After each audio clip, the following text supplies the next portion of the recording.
Hey everybody, it's Murgle, and today I'm going to be showing you how to get every current raid and dungeon mount in the game. Now, I did this a long time ago, so I guess this is version 2.0, but that was almost 3 years ago now, so there's been a lot of updates in terms of dungeons and raids, and I figure it's time to remake it, and hopefully we don't mess up this time. We had a few errors the last time. Let's get it. So our first mount is located right here at the gate of Eastern Plaguelands, inside of Stratholme, Mr. Rivendare, and you have a chance at receiving his mount. However, it's not 100% by any means, but you can go out, reset, and continue doing this as much as you like to try and get them out. As for vanilla raids, there's actually only one that drops mounts, and it is AQ40 down in Silithus, so all the way down here, Silithus, Temple of Encourage, inside of there, head in, and then all of the trash have the potential to drop any of the Kurashi mounts. Well, not this one, but the blue, green, red, or yellow one. So you can get 4 mounts towards your achievement from these. They're all quite frequent. In fact, if I pull this group right now, you'd probably see at least 1 or 2. But the red one is infrequent, so the chance of seeing the red one is much lower than the rest. Starting with our Burning Crusade mount introductions, we'll head to Terakar Forest, all the way down here to the Archidon. On the east side, we're going to go into Heroic. You have to specifically set it to Heroic Sethic Halls. After you've cleared your way through Sethic Halls to the boss before the final boss, being Anzu, you can go ahead and kill him for your chance at the Ravenlord mount.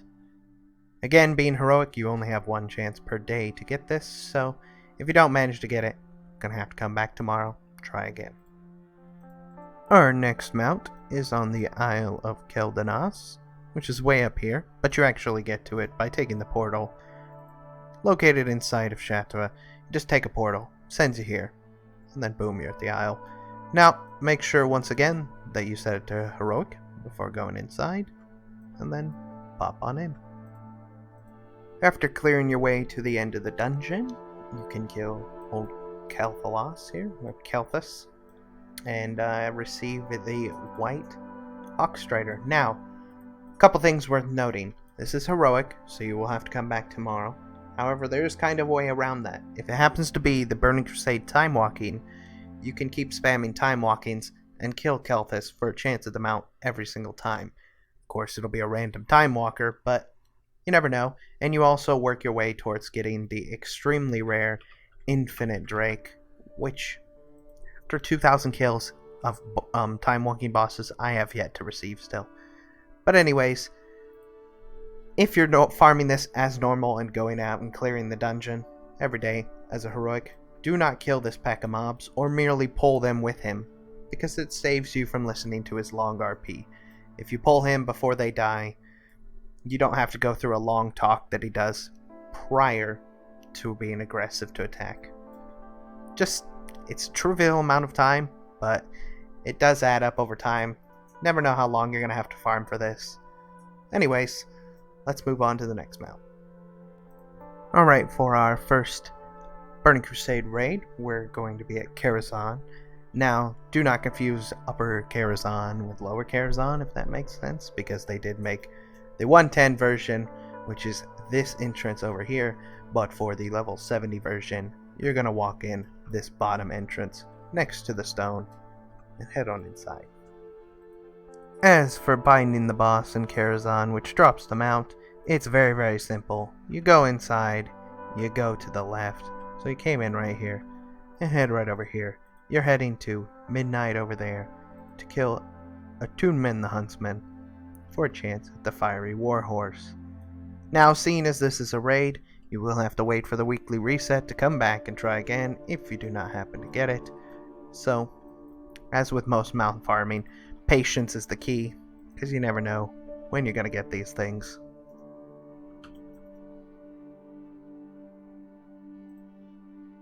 And the last Burning Crusade mount located at Tempest Keep, all the way up here in Netherstorm. You're going to want to fly right on inside.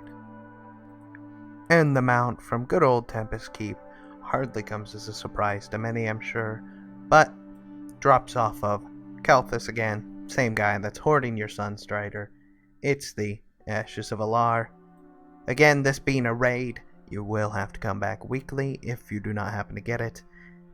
And Kalthus has an extremely long series of events in terms of killing him, making him a really annoying boss, but you never know when it's going to happen. Starting Wrath of the Lich King dungeons, we're down in Howling Ford, and we're going to head into Utgard Pinnacle. Make sure, once again, that it's set to Heroic. After making your way through the dungeon, you're going to reach Scotty the Ruthless, and he's got kind of a strange way to kill him if you haven't done it before, but Scotty the Ruthless on Heroic can drop the blue Proto Drake. Now it's also worth noting, if it happens to be the Wrath of the Lich King Time Walking Dungeon, you can also get this randomly on the list of Time Walking Dungeons, meaning you can kill this guy multiple times if it happens to be under that. But what you're going to do is you got to loot 3 of these little harpoons off the ground. Then you'll have to wait for an NPC to give you another. So once you've picked up a third one, you just merely wait for him to do his little rotation. He'll be back in the air, and then you click on all 3 really quickly. Now, like I said, if it happens to be on the rotation for time walking, you can keep doing this boss many times you want, as long as you keep queuing for random time walkers. And at the same time, you'll have a chance at the Infinite Drake once more. So, like this though, shut all 3. It's going to come down, and then you just finish him off. And there you go. Come back again tomorrow. Next, you'll need to head to the Caverns of Time, and this was deemed a joke mount, but you'll see it in a moment, at the Culling of Stratholme. Make sure it's set to Heroic, and head inside. Here we are at the Infinite Corruptor, which drops the Bronze Drake of the Culling of Stratholme, and the reason this mount was deemed a joke is because all you have to do is get to this guy before this timer ticks 0, and it's 100% drop rate. So, by the end of the expansion, just about everybody had this good old mount, and it was crowding many bags. But yes, it's very easy to get. Maybe you didn't play during that time, so it's a very 100% mount to get. Now for our first Wrath of the Lich King raid mount, we're going to look at the Grand Black War Mammoth, which is from a Vault of Archivon. It resides in Wintergrasp. However, to go inside, your faction has to own Wintergrasp, so you can't zone in unless you own Wintergrasp. Meaning that it's going to be different times when you can actually farm this. It is once a week though, being a raid, but it does have 4 opportunities every time you walk in, because each of the 4 bosses in this raid can drop it respectively. Flying down to the Eye of Eternity in good old Borean Tundra. You're going to go to the Nexus, and the Eye of Eternity is the top instance, so you're going to see one down here, a 2nd floor, and then the 3rd floor. Now, something worth noting is you can do this on 10 or 25 man. It does not matter, as the mounts have the same drop rates in either instance, but they do have unique mogs to 10 and 25 man, so look at what items you're after in terms of mog wise, and then go into the instance. After you've zoned in, there's only one boss in the instance. You touch the little focusing iris in the middle, and it starts the encounter. And once you've killed Meligos, then you're good to go. You've got 2 mounts that you can actually pick up in here, so Eye of Eternity, you type it in, and you get the blue and the azure mounts. So, 2 different options, 1 boss. Works out pretty well. Now we move to another double mount boss. However, this one works a little differently. There's actually 2 different versions. Just to get both versions, you're either going to run this the next week once again on the 10 or 25 man respectively. So we're just going to run in on 25 man and show you here real quick. So it's real simple. All you need to do to get these mounts is come right in and immediately kill the boss in front of you. Now, As I said, 2 mounts for 1 boss. We go in here, if we look at it. Sartharia. And here you go, the Black Drake is the 10-man version, and the Twilight Drake is the 25-man version. If you happen to kill any of these 3 drakes before engaging the boss, he won't drop a mount. The point of it was, it's more challenging when all 3 drakes are up, so that's how it was before. Anyways, you kill him quickly, and then boom, he's going to drop you the mount. Again, 10 and 25 man respectively, both drop different mounts. For our next Wrath of the Lich King mount, you're going to fly to Theramore. Once you head in there, you got to go to Onyxia's lair, located right here. Now, a good way to do this, if you're Alliance, you can get a portal directly to this crater, or if you're Horde, you can go to Caverns of Time and just fly up. Gets you here pretty quick. Now, of course, if you don't have a mage on hand, then you can't get a portal. Caverns of Time is very close, so it takes no time at all to just fly right up here. 10 and 25 man drop different named loot, but they have identical appearances, so it's up to you to decide which one you're going to run. So once you've headed into the lair, you just run the very short distance and come kill good old Onyxia herself for a chance at the Onyxian Drake. Again, the loot may have different names, but the appearances, as far as I know, are identical in 10 and 25 man, and that's what it looks like even in the dungeon journal. I don't think there's anything unique to either side, so there's really no benefit to do this on 10 man. Might as well do 25. For the next mount, you're going to want to fly up to Ulduar, and for this one, it's actually important that you set it to 25 man. Can't not be done on 10 man. So set it to 25 man and go ahead and go on in. Okay, so you've made your way to the final boss. There should be no people standing in any of these corners. Otherwise, the boss cannot drop a mount. And in case you're new to the game and you just don't know how to kill this boss, all you have to do is walk through these green clowns. It's going to spawn guardians, and then you bring the guardians on top of her. That's it.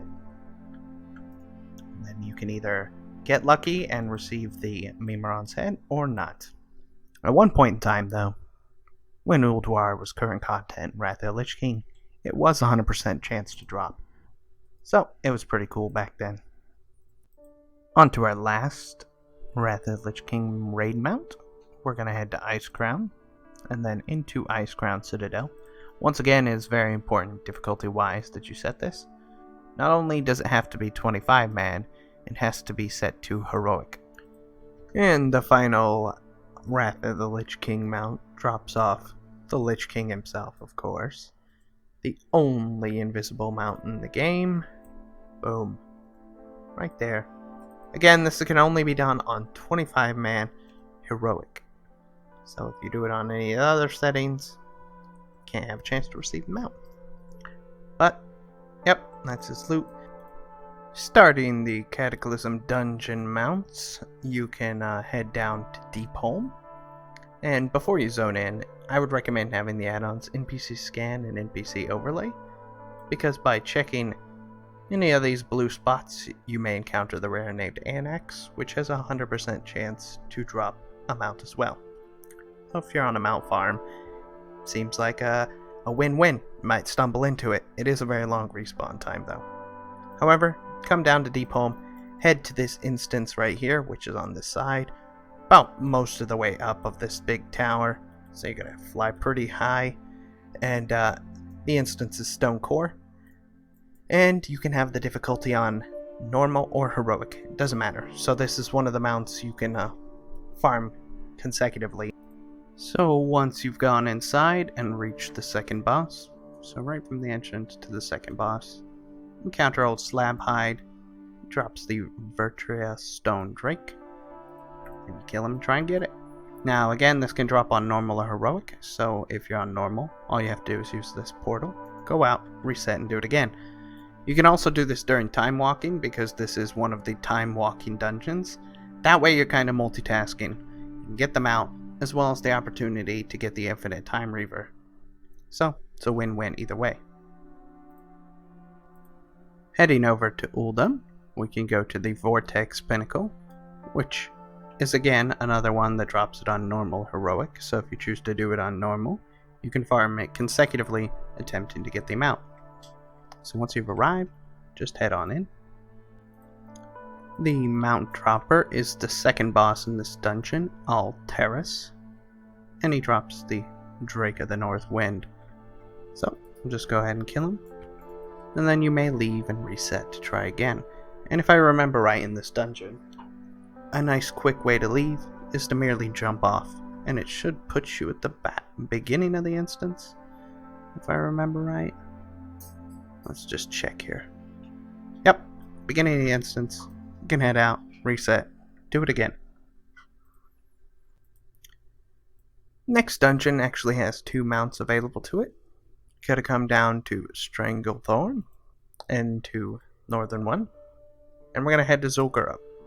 Now, this is a heroic one. This does not have a normal version, but you do need to set it to heroic, I believe, to go in. Let me just check real quick, but I'm pretty sure it won't let you enter if it's on normal. Yeah, you have to set it to heroic difficulty, just so you can go inside and head on in. For the first mount dropper in the dungeon, you're going to come to Bloodlord Mandakir down here, so you come all the way down here, and he can drop his Armored Rizashi Raptor. Little trivia, there's a green version of this that existed before, that dropped off the same boss, but in the older version of Zul'Gurub. Yeah, just a little trivia, but go ahead and kill him, and get your chance at the mount. And the second mount in the dungeon is from High Priestess Kilnara. It's the Swift Azulian Panther. And as with this one, there was a previous version which is much more fascinating than just a plain Black Panther, but it adds a mount to your collection, right? I guess it's worth getting. So, kill her, get your chance, head out, try again tomorrow. And we're at the last dungeon mount for Cataclysm. It's Sulaimon, all the way up here in Ghostlands. So once you get here, head to Sulaimon, make sure it's set to heroic so you can zone in, and pop into the instance. Okay, so we've reached the last boss, Halazi. Not the last boss in the dungeon, but the last boss to obtain your mount. So you have to kill these 4 bosses, and then there will be NPCs in cages. One's located here at this boss, here at this boss, and then like at the bottom of the staircase here at this boss.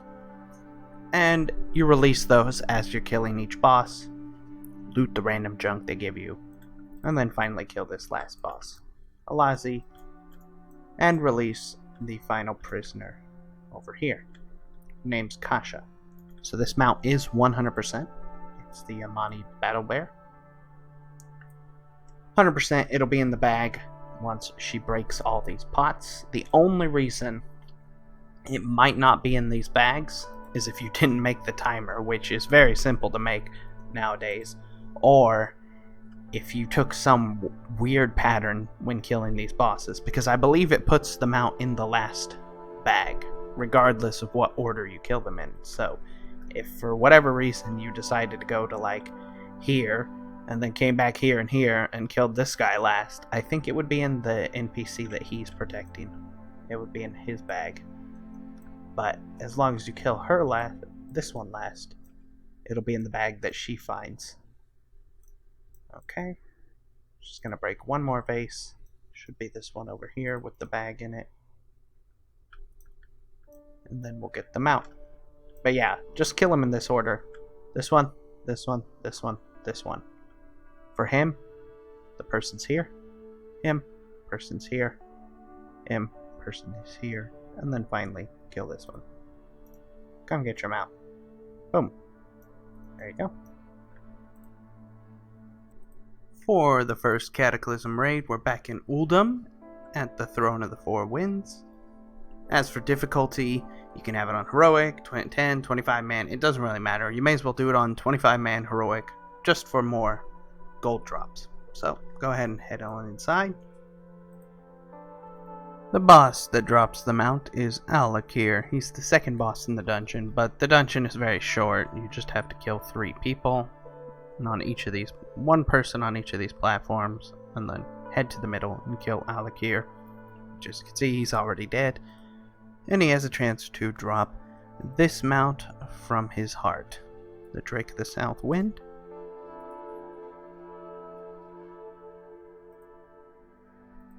For another raid, we head over to Mount Hydril, Eastern Kingdoms, and we're going to head into the Firelands. Again, doesn't matter, heroic, normal, whatever difficulty you choose, just head on in.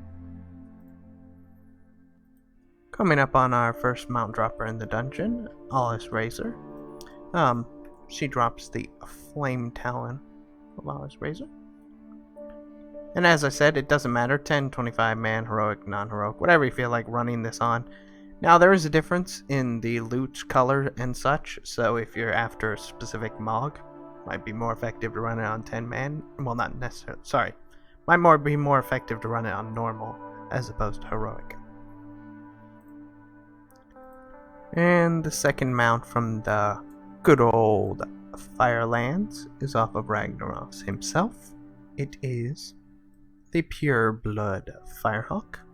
At one point, when you did this on heroic, it was 100% rate during Cataclysm, but now it's just a rare chance on normal or heroic difficulty.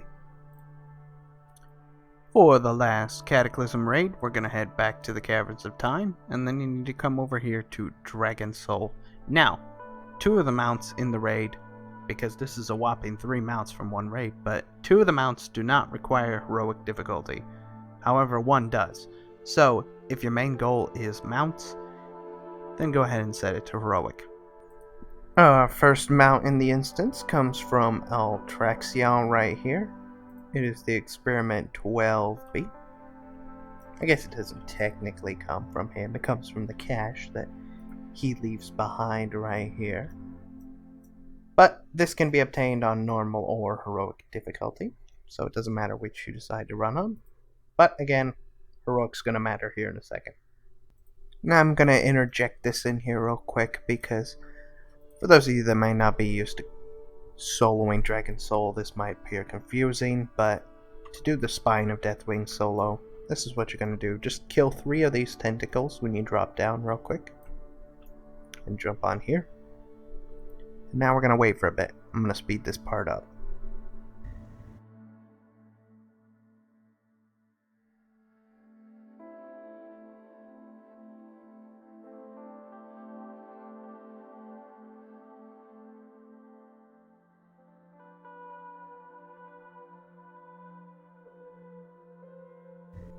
Okay, we've come to the point we want. We wanted 9 of these guys, so here we go.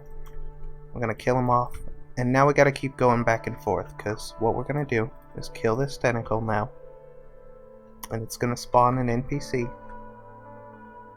And we're gonna keep going back and forth until that NPC comes over here, and now he's gonna absorb all of the dead corpses, and once he reaches 9 stacks, which he should here in a second. Careful here. Let's go ahead and kill 1 more just so he gets it. And there you go. He gets 9 stacks. Keep doing your back and forth thing. Kill him. He's gonna explode and pop one of the back pieces up. So there you go. He pops open. And now you need to kill this tentacle. So go ahead and stand on this thing. Do what you gotta do. Kill the tentacle. Kill 2 more of these. And repeat. You do the same thing, but now you're gonna have 5 ooze spawning spots, and you just repeat that again. Now after you've cleared the spine and killed good old Deathwing, the Aluminium Fragment appears, and the Aluminium Fragment actually has 2 mounts available to it. So, Aluminium Fragment, and we got the Blazing Drake and the Lifebinder's Handmaiden. This is what I'm saying about heroic though. The Lifebinder Handmaiden only drops on the heroic version of Deathwing. Blazing Drake drops on both, so if you've already obtained the Lifebinder's Handmaiden, there's no need for you to do the whole thing on heroic. However, if you haven't, I would recommend doing it on heroic till you get this, and then you can go about doing normal if you're after Transmog or the other two mounts.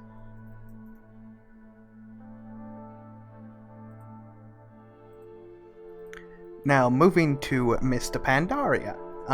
I'm going to be including the world bosses because despite the fact that they are not technically a dungeon or raid, they are raid bosses, so kind of, right? And they do drop mounts. Anyways, it is recommended to go pick up a couple of Elder Charms of Good Fortune, which you do by trading your endless supply of, what are these? Lesser Charm of Good Fortune. That's what you do. You trade them in over here at the Valor and Justice. Takes 20 to buy one of these. And you can bonus roll the mounts. So the first mount we're looking at is Galleon. He's located in the Valley of the Four Winds. Right here. 15-minute respawn. Next on our list of mounts is the Heavenly Cloud Serpent. So we go over to here. Heavenly Cloud. The Onyx Cloud Serpent. It's off Shaw of Anger, which, as you can see, he spawns as this is coming up. These little geysers, he'll be spawning. And again, you can bonus roll the mount as well, so it doesn't hurt to bring a couple coins to give it a go. He used to spawn sporadically, but now he does have a fixed spawn location right next to one keg. For our next Mr. Pandaria one, we got another world boss, Undasta. It's all the way north at the Isle of Giants, right in the center. Kill him and you got yourself a chance at getting the Cobalt Primordial Direhorn. Just like the other ones, it can be bonus rolled. So, got 2 chances per kill, as long as you bring a coin along. We got our raid here, Mogashan Palace, located up here in Kunlai Summit. So you could head here from Undasta, or as you're going to Undasta, either way. And for this, it doesn't matter if it's on heroic or normal. The transmogs do vary though, based on color. So, whatever you're looking for transmog wise, go ahead and check. So, we have reached Elegon in the instance, and Elegon drops the good old Astral Cloud Serpent. Now, you want to kill him really fast, which should not be a problem, to be honest, but just so you know, if you don't kill him fast enough, he will bug out occasionally with his stupid things, so you just want to zerg him down in a couple seconds. Again, shouldn't be an issue, but if you didn't know, kill him before those things touch. It can cause a lot of problems nowadays. So for another world boss, you're going to head to Thundering Isle, which is right here. However, to get here, you don't just fly up and pray you reach it. There's actually a portal and town-long steps for Alliance and Horde. The Alliance one being here and the Horde one being down here. Once you get up here, come wait in this courtyard. Doesn't matter really where. You'll see a bunch of other people waiting. And what you're going to do is wait until you hear I am born of thunder, which is now like spawning, and then you kill him. You can also bonus roll the mount, which gives you a little chance at this bad boy. Then, not too far away from Nalik, we're going to be at the Throne of Thunder instance. 10, 25 man, doesn't matter, whichever you prefer, as well as normal or heroic. Look at the mogs, see which colors you like, head on into the instance. Alright, we're at the first boss in Throne of Thunder, or rather the second boss, just the first mount dropping boss. But anyways, his name is Horadon. He's the second boss, so right after you come inside, kill the first boss, come around the corner, there's all Horadon in your face, and kick his butt. Once you kill him, got a chance to get yourself the good old spawn of Horadon.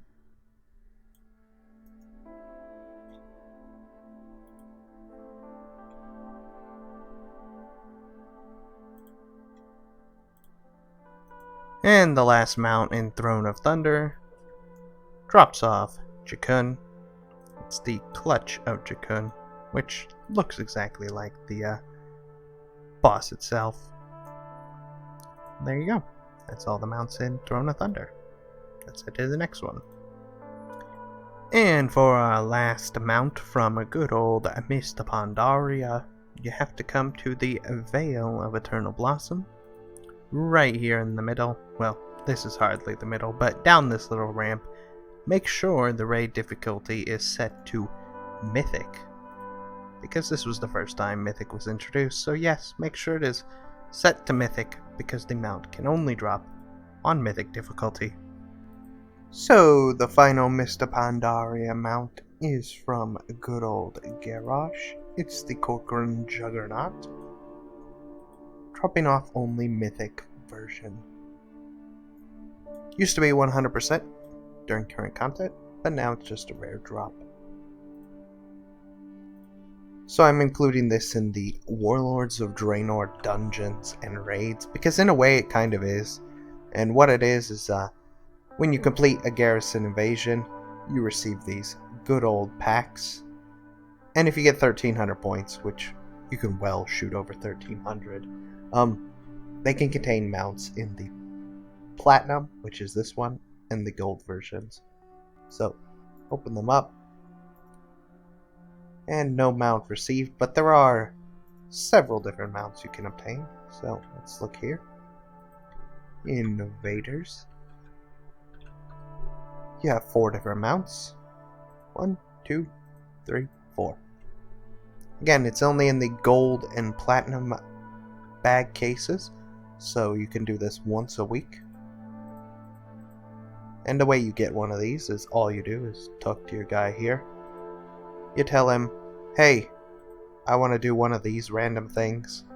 You bring it back, turn it in, and then you get an invasion. That's it. You do it 1 time a week. 4 chances at mounts. Pretty nice. Alright, so for Warlords of Draenor, there's not many dungeons or raids that really drop mounts for that matter. But there is a world boss. Again, follows the same concept. It's a weekly thing. So, you come here. Best place to camp is just fly in the air about right here. Down in Spires of Arok. Rough here. Go for Ruckmar. That's his name. His body's already gone. But anyways, old Ruckmar. He drops the Solar Spirehawk. Like that. So, pretty nice. Let's head to the next one. Okay, for the next raid, you're going to have to come up here to Blackrock Foundry in Corcoran. And you're going to have to set it to Mythic difficulty, and then head on inside. Now, before you head inside, though, I might note, this one is harder to solo. Actually, it's getting to the point where soloing becomes quite difficult, as is, but there is a boss in here that requires pretty much a priest to make it simple. Otherwise, it's rather difficult. So, if you're planning to do this, I would recommend just getting a group, slapping it on personal loot, and having a blast. And here we are at Blackhand. As you can see, he drops it, but only on Mythic. This is his mount, the Ironhoof Destroyer. Again, if you plan to run this, just get a group together and zerg through it, preferably with a priest, because you'll see the fight I'm talking about. It's the, what are they called? Oh, let's open the journal up real quick. The Blast Furnace. You have to mind control a specific monster, and then break the shields of these things. Without the priest doing it, it's a very long and tedious process, so, yes, preferably bring a priest. And the last Warlords of Draenor raid mount comes from good old Hellfire Citadel, located in Tannin Jungle. Come here. If you want this mount, again, I'd recommend slapping together a group. Hellfire Citadel Mythic isn't impossible to solo, but it is quite challenging. If you just want to zerg through it real fast, slap together a group, make sure it's set to Mythic, and then head on in. And of course, once you reach the end of the instance, the final boss, old Urgamond, drops the Felsteel Annihilator, but it is Mythic difficulty only, so if you want to get your chance at it, make sure it's set to Mythic. As I said, group-wise, would recommend a group. You can solo this, but it takes a while. Having a group just makes it easy to zerg through, and it's very, very, very fast. Well, now we're finally on to current content. So, there aren't many mounts. I mean, there are a lot of mounts in Legion, but in terms of raids and dungeon, they added very few. So, the first one we're going to look at is Karazhan. Now, of course, since it's current content, a group is recommended. If you happen to be a tanking class, this is actually rather easy to solo. But if not, slap together a group, do normal Mythic Karazhan. You cannot do Mythic Plus, you cannot do Heroic, you can't do any of the other settings. It has to be simply a Mythic dungeon. Put it together and head on into Kara.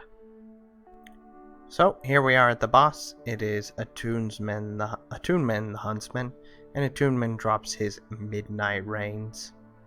Much like he dropped the Fiery Warhorse on the original version, which is pretty cool. And anyways, we managed to two-man it very, very simply. It was a lot easier than I thought, and crazy simple. Now, the next raid is, of course, Nighthold, located in Suramar. Now, for Nighthold, there is a difference between Mythic and normal. There's a mount that drops in Mythic only, as well as one that drops in anything between normal to Mythic. So if you are capable of killing it on Mythic, at the time being, since it is still Legion, it is a 100% drop rate, since it is current content. So the Mythic mount currently 100%. So if capable, obviously do it on Mythic. And we're at the last boss in Nighthold, which he vanishes quickly, but this is what you loot him for. Living Infernal Core attempts. As you can see, this is the mount from the normal, heroic, or mythic versions. Can drop on any of those settings. It is a looted mount, so you have to loot it out of the, loot it as a normal item from what I can see. And, yeah, there's also a mythic version of it as well. If you look here, Gul'dan, the Hellfire Inferno, which is a 100% drop rate as of right now, because Legion is still current content, meaning if you manage to kill this on Mythic, you can actually guarantee your success at getting this. However, you still do have to roll against the other 20 people in the group, so it's up to that. But, anyways, those are those two mounts. Now for the final raid that is currently in game that drops a mount. It is the Tomb of Sargeras, which is on the Broken Shore in the Broken Isles. Now, it doesn't matter the setting. The mount can drop in normal, heroic, or mythic. It cannot drop in LFR, but whatever setting you decide to choose, 3 attempts at it each week. Best of luck if you get it. Anyways, whatever you're running, go ahead and zone on in after you've put together a group to go ahead and do this. As for the last piece of content that is currently in game, which drops a mount, raid-wise, Mistress Sazang is our last stop. Now, her mount is the Abyss Worm, but it's kind of strange how it works. Even when it was on Master Loot, so when I was doing these runs on Master Loot, the persons are automatically awarded the mount, meaning there isn't really a way you could steal this mount, but it's also not tradable when a person receives it. I found that strange, but that's how it seemed to work. Like I said, even with Master Loot, it just automatically is received upon her death if you happen to get it. Very weird mechanic, but pretty cool one. At the very least, you can't have your mount stolen should it drop, and for whatever reason somebody has it on Master Looter and stuff. So that's a nice one. And it is the Abyss Worm right here. Now, there's one more piece of content I'm going to include. And finally, the last piece of content that I would like to include, despite the fact that it's not currently in game, it has Costas, as at 7.3.5, is bringing us Entorus, the Burning Throne raid. It's got to be coming real soon. I'm guessing within the next month or two, so I'm going to go ahead and include it in the video, so it's up to date, including that. There are 2 more raid boss mounts coming into the game. One of them is Shackled Ercel, so it's from the Mythic only difficulty version of the last boss. It'll be 100% drop rate, just like the other mounts, and likely after Legion's finish, it'll go down to 1%, just like every other expansion. So if you manage to kill him, you'll pick up the Shackled Ercel, and then there's going to be another one It's going to be a rare drop chance on all difficulties, I imagine. It's the Antoran Charhound. And this drops on normal, heroic, and mythic. So any of the settings, just like the other random drop mounts, it's the Antoran Charhound. And that's that. Even though this isn't currently in game, I figured I'd include it. It makes sense. It's going to come out real soon for sure. Well, that's a wrap. That's every raid and dungeon boss mount currently in game. And as you saw when we did a pass, we did manage to receive 2 rare mounts. And of course the 3 100% droppers. But maybe you didn't play around that time. Maybe you didn't know those mounts were 100% drop. Maybe if you do a pass, you'll get even luckier and get like 10 mounts. You never really know. It's all RNG when it comes down to it. But when you're farming mounts, it's a lot of fun. Because you never know what's going to happen, right? You could get a really rare transmog. You could get something really expensive. Or you could just have a blast. Anyways, I had a lot of fun making this. It's an updated version. We were really out of date from those couple years back. So I hope this one is more accurate. And I hope you have fun doing it. Enjoy your runs. Good luck on your RNG. And I will see you all again real soon. Bye-bye.